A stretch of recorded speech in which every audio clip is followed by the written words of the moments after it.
बिहार में बुलडोजर बाबा आज पहुंचे। योगी आदित्यनाथ पटना लैंड हुए। पटना एयरपोर्ट की तस्वीर आप देख रहे हैं। योगी की आज बिहार में एंट्री हुई है।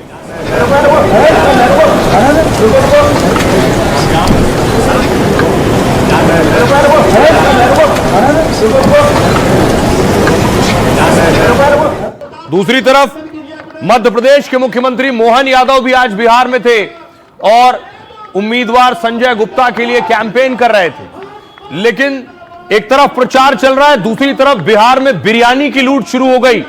ओवैसी की पार्टी के कार्यकर्ताओं में बिरयानी पर लूट शुरू हो गई। एक दूसरे पर टूट पड़े, बिरयानी पर टूट पड़े।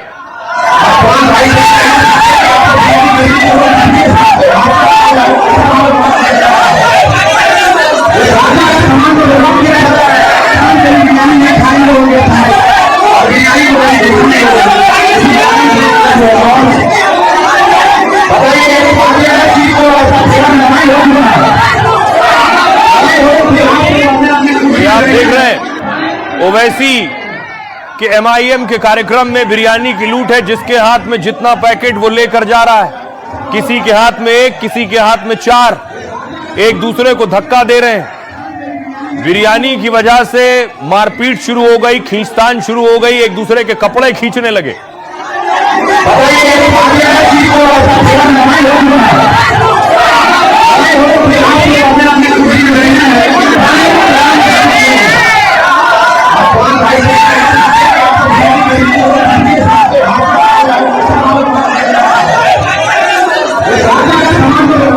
दूसरी तरफ जिन्हें टिकट नहीं मिला वो फूट फूट कर रो रहे हैं।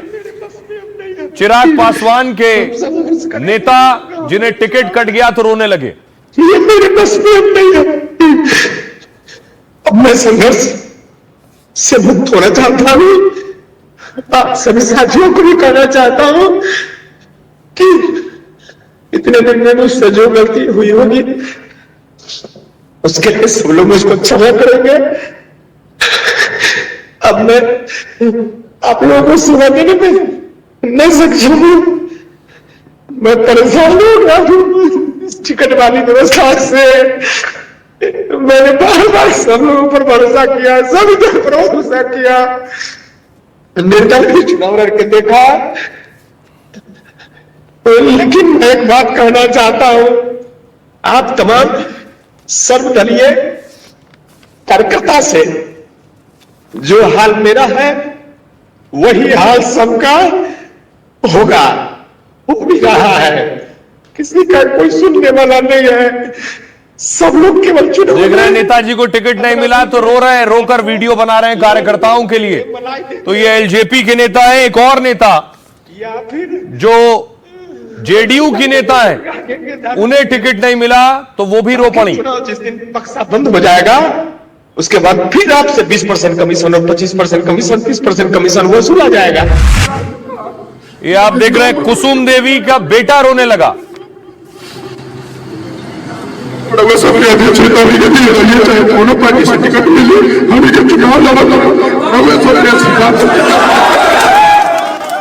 दूसरी तरफ इस रोने पीटने के बीच योगी आदित्यनाथ बिहार में 2 जगह कैंपेन कर रहे थे। दानापुर और सहरसा में थे योगी। योगी आदित्यनाथ जिंदाबाद, योगी आदित्यनाथ जिंदाबाद। वहां से पापियों का अंत होता है। एक बार जोरदार नारा लगाएंगे, योगी आदित्यनाथ जिंदाबाद। उत्तर प्रदेश में माफिया तो जहन्नुम की यात्रा में जा चुके हैं। RJD के ही पार्टनर वहां पर भी इस अराजकता को फैलाते थे। आज उनकी क्या दुर्गति हो रही है। शुरू हुआ बाबा का तूफानी प्रचार और योगी योगी कहने लगा बिहार।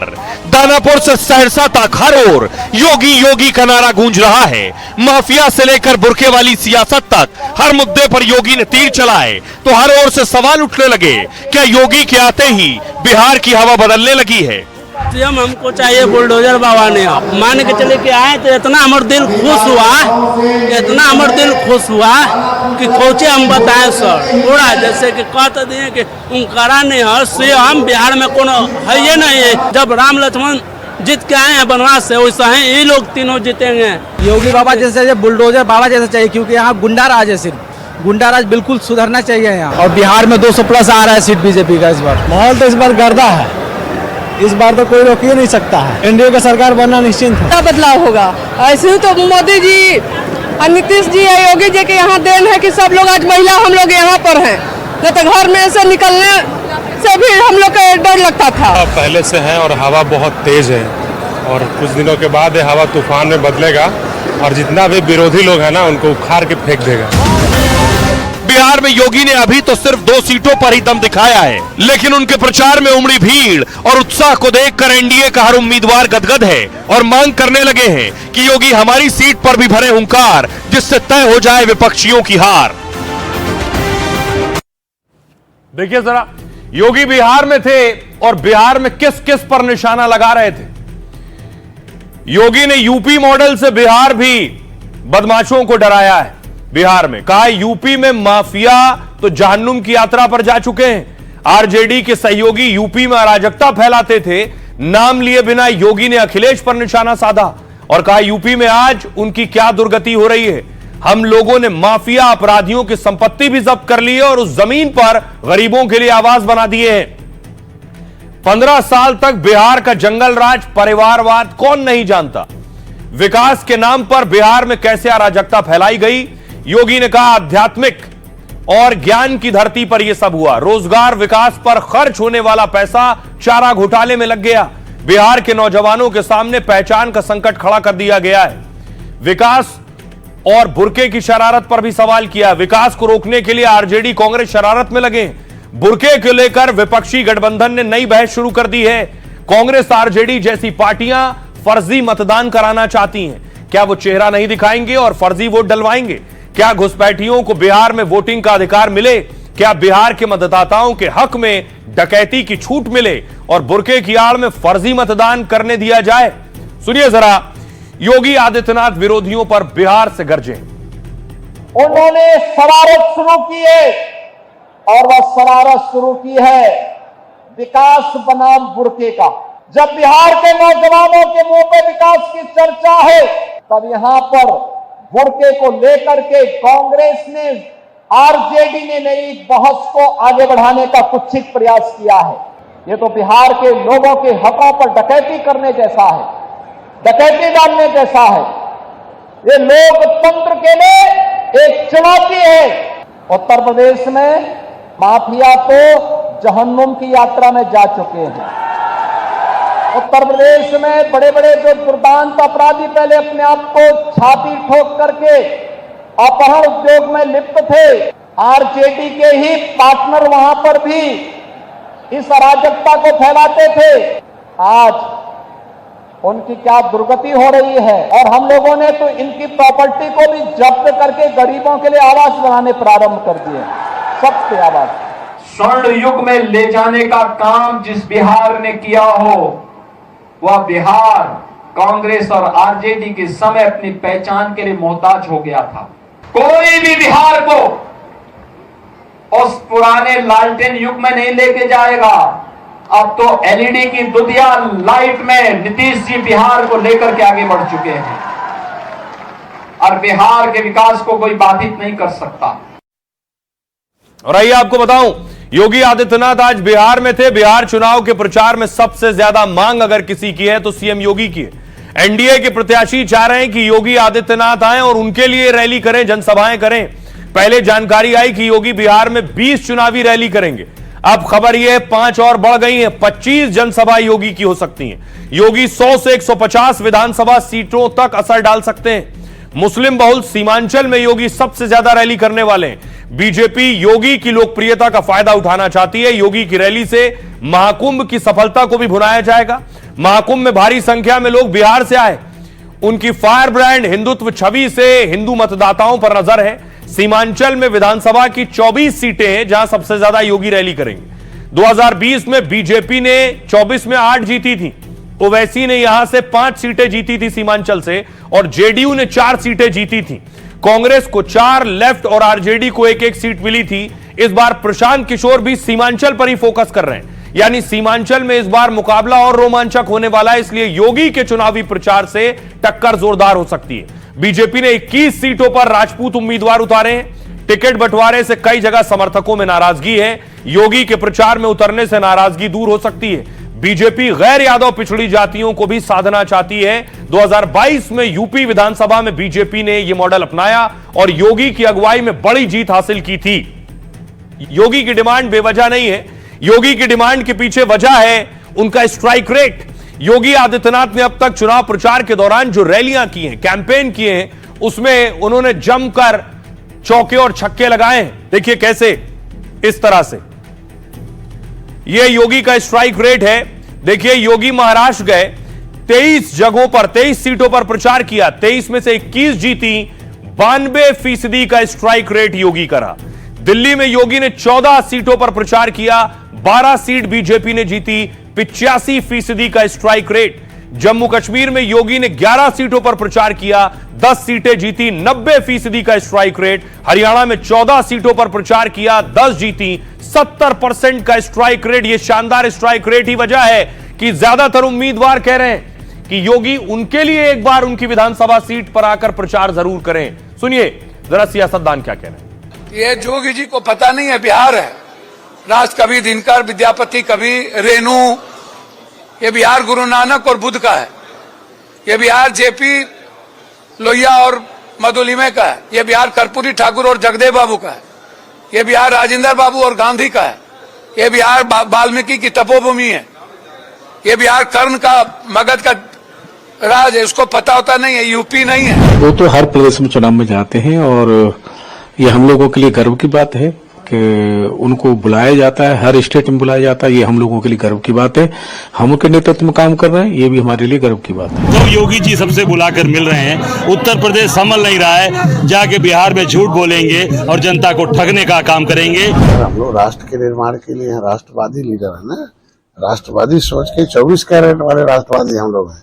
तो राष्ट्र, इसी राष्ट्र में बिहार आता है, बिहार भी बाहर है, इसलिए समझ जाएंगे और वहाँ भी सरकार है। किसी पार्टी की निगाह में न राजभर है, न रजवार है, न प्रजापति है, न पाल है, न गोंड है, न कुम्हार है, न लोहार है, न विश्वकर्मा है।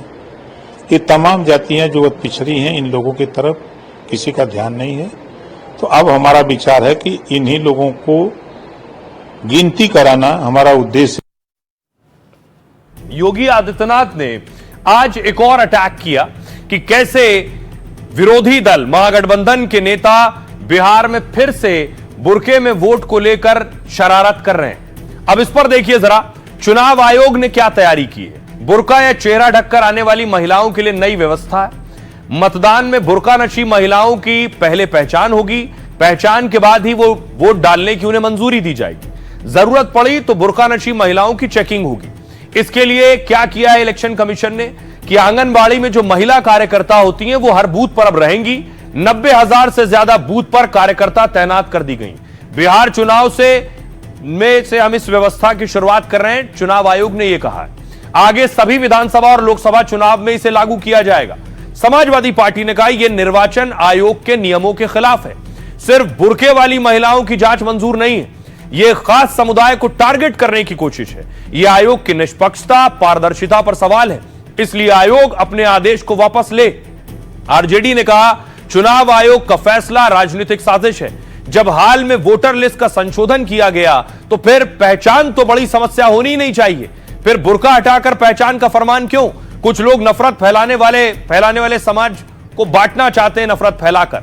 बीजेपी ने कहा हमने निर्वाचन आयोग से आग्रह किया था बुर्का पहनने वाली महिलाओं और बाकी मतदाताओं की जांच हो, मतदाताओं के चेहरे का वोटर आईडी से मिलान किया जाए ताकि असली मतदाता ही वोट का इस्तेमाल कर सके।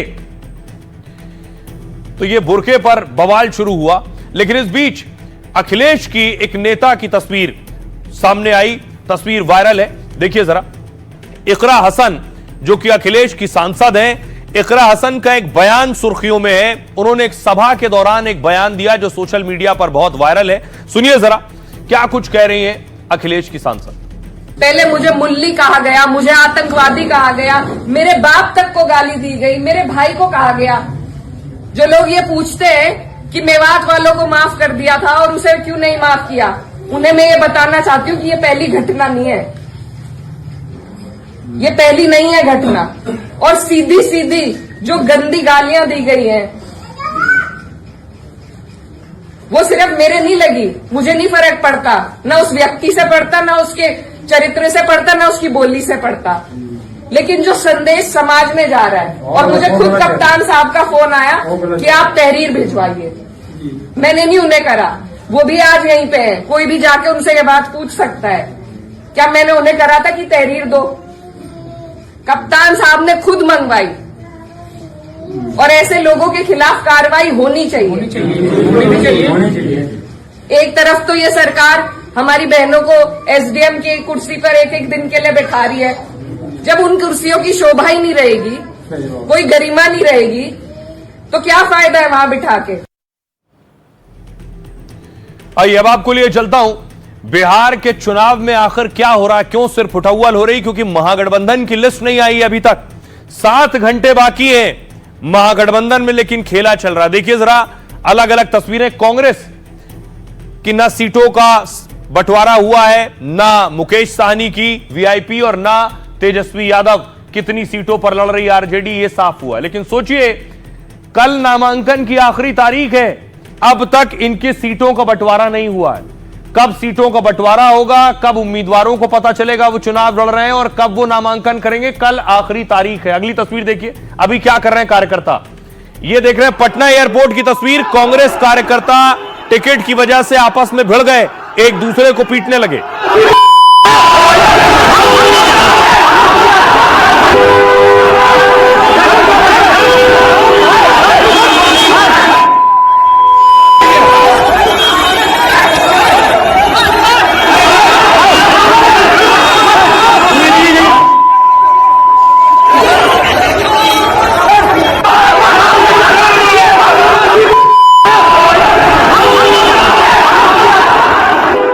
तो कांग्रेस के कार्यकर्ता, दूसरी तरफ मुकेश साहनी की पार्टी के कार्यकर्ता आपस में भिड़ गए।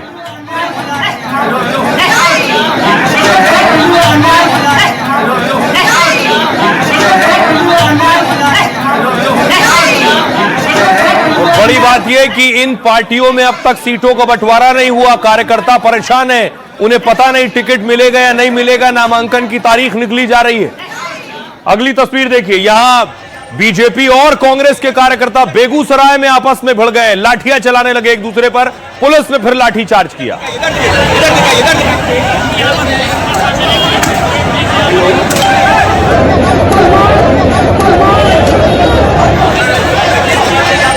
और देखिए हालात इतने खराब हो चुके हैं कि उसके बाद एक तस्वीर आई कि राहुल गांधी मल्लिकार्जुन खड़गे से मिलने गए, सीटों का बंटवारा नहीं हुआ अब तक। कांग्रेस के लिए भी बड़ी टेंशन है कि सिर्फ नामांकन के लिए 7 घंटे का वक्त बचा है पहले चरण के। दिल्ली जा रहे हैं और आपको पता है कि सब डॉक्टर दिल्ली में है, तो वहाँ पे बेहतर उपचार हो जाएगा और स्वस्थ होकर हम लोग पटना लौटेंगे। महागठबंधन की पहली लिस्ट का इंतजार खत्म नहीं हो रहा, अब नामांकन में महज 7 घंटे बचे हैं, लेकिन सीटों को लेकर मारामारी खत्म नहीं हो पाई है। इस चक्कर में पटना में एयरपोर्ट पर कांग्रेस कार्यकर्ता भिड़ गए तो मुकेश साहनी की प्रेस कॉन्फ्रेंस से पहले ही मारपीट की नौबत आ गई। सवाल यह है क्या कल आखिरी दिन महागठबंधन की तरफ से सारे उम्मीदवार अपना पर्चा भर सकेंगे या नहीं। अब देखिए जरा महागठबंधन की लड़ाई, 243 सीटों पर खींचतान हो रही है, कौन कितनी सीटें लेगा ये रस्साकशी चल रही है। 243 में से यही सारी लड़ाई है। बिहार चुनाव में पहले फेज के नामांकन का कल आखिरी दिन है। नामांकन के आखिरी वक्त तक महागठबंधन में सीटों पर मारामारी, पटना से लेकर दिल्ली तक बैठकों का दौर है। सूत्रों के मुताबिक राहुल खड़गे ने लालू से बात की, सीट शेयरिंग विवाद पर राहुल ने लालू से चर्चा की है। मुकेश साहनी विवाद पर गठबंधन में बात हुई है। मुकेश साहनी ने राहुल गांधी से संपर्क किया था। साहनी सीट बंटवारे को लेकर नाराज हैं। मुकेश साहनी ने प्रेस कॉन्फ्रेंस बुलाई थी आज, लेकिन प्रेस कॉन्फ्रेंस का टाइम बार बार बदल दिया। मुकेश साहनी डिप्टी सीएम पद की मांग कर रहे हैं। दावा यह है कि 24 सीटों पर लड़ना चाहते हैं। तेजस्वी यादव इन्हें सिर्फ 15 सीट देना चाहते हैं। विवाद के बाद राहुल को डैमेज कंट्रोल में उतरना पड़ा, लेकिन सीटों को लेकर आधिकारिक ऐलान में काफी देर हो गई। इस वजह से महागठबंधन की लिस्ट आने में देर हुई है। नॉमिनेशन के आखिरी दिन अब उम्मीदवारों को पर्चा भरना होगा, यानी कल आखिरी दिन है। लिस्ट में देरी से उम्मीदवारों में भी असमंजस की स्थिति है। कुछ उम्मीदवारों ने सिंबल मिलने के बाद पर्चा भर दिया है। ये इसलिए हालात हैं क्योंकि कितना इंतजार करें, सुनिए जरा सियासतदानों को। मुकेश सहनी जी का जो सम्मान एनडीए में था और आज जिस तरह से उनको डगरा का बैगन बना करके फेंकने का प्रयास किया जा रहा है, मुकेश सहनी का भी अपना एक सम्मान है, इज्जत है। सहनी समाज अगर मुकेश सहनी का इस तरह का अगर अपमान करेगी तो हमें लगता है कि मुकेश सहनी जी को भी कहीं न कहीं ठेस पहुंचा। उन्हें क्या दिक्कत है, वो अपने घर को देखें, हमारे यहाँ ताक झांक क्यों कर रहे हैं। सिंबल बंट रहे हैं, बहुत जल्दी सब कुछ सारी स्थिति आपके सामने होगी। बहुत स्पष्ट है कि एक और महागठबंधन में राजद और कांग्रेस की लड़ाई चल रही है। वहां जूते चप्पल मारपीट कपड़े फाड़ने का काम हो रहा है। टिकटें बट नहीं पा रही हैं, उम्मीदवार घोषित नहीं हो पा रहे। दूसरी ओर जनसुराज के सेनापति फील्ड छोड़ के चले गए। तो आप समझ लीजिए चुनाव एक तरफा है। एनडीए की मोदी जी नीतीश कुमार जी की सरकार बनने वाली है। सिंबल बांटने का हर एक दल को अधिकार है, लेकिन महत्वपूर्ण विषय है कि न नेता तय है न नीति तय है। तो आखिर और जो विपक्ष के नेता हैं उसको नामांकन के लिए भी अभिभावक चाहिए। इसका मतलब स्वतंत्र हैसियत नहीं है। एनडीए का कुनबा बिखरता हुआ नजर आ रहा है। एनडीए में हर ओर विद्रोह है। हमारे गठबंधन में सब ठीक है, कहीं कोई गड़बड़ नहीं है, सब स्मूथली हो रहा है। खींचतान की खबरों के बीच खबर यह है कि मुकेश सहनी मान गए हैं। सूत्रों से जानकारी मिल रही है सीटों को लेकर जो लड़ाई थी, 24 सीट मांग रहे थे, 15 सीट पर देने की तैयारी थी। कांग्रेस और आरजेडी की सीट बंटवारे को लेकर नाराज चल रहे थे। अब लगभग माना जा रहा है कि मुकेश सहनी की नाराजगी दूर हो गई है। उनको मनाने में दीपांकर भट्टाचार्य ने अहम भूमिका निभाई है। राहुल गांधी ने भी लालू यादव से बात की थी। कुछ देर बाद महागठबंधन में सीट बंटवारे का फॉर्मूला सामने आ सकता है। आज रात तक ही तस्वीर साफ हो जाएगी। और इस बीच कल 2 बड़े नॉमिनेशन हुए। एक पूर्व डिप्टी सीएम यानी तेजस्वी यादव और एक डिप्टी सीएम विजय सिन्हा। दोनों ही नेताओं ने अपने हलफनामे भी दाखिल किए और हलफनामे से सीएम डिप्टी सीएम दोनों डिप्टी सीएम की संपत्ति उजागर हुई।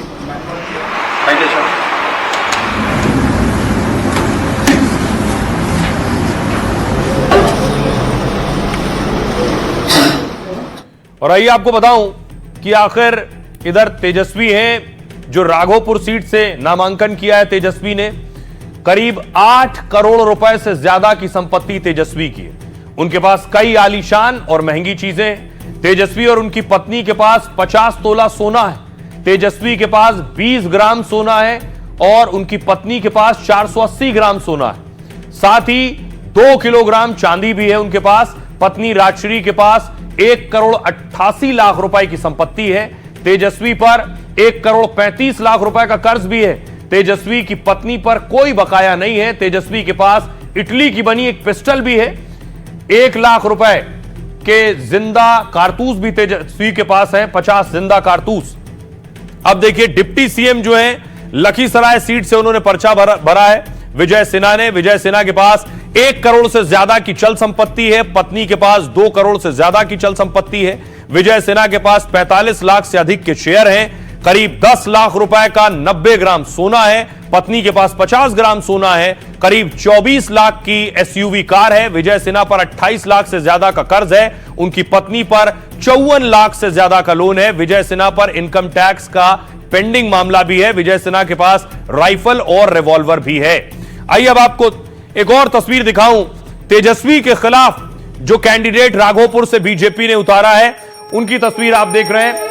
चुनाव प्रचार से पहले पूजा अर्चना की, नॉमिनेशन फाइल करने से पहले। इनका नाम है सतीश कुमार। सतीश कुमार तेजस्वी के खिलाफ चुनाव लड़ेंगे।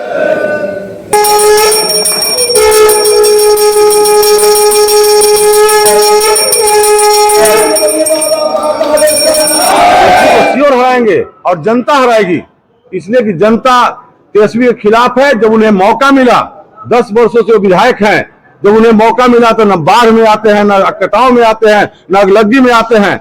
और जो नीतीश कुमार जी ने मेरिन ड्राइव बनाया है उस पर डांस सीखने का काम करते हैं, डांस करने का काम करते हैं। जनता की सेवा से उन्हें मतलब नहीं है।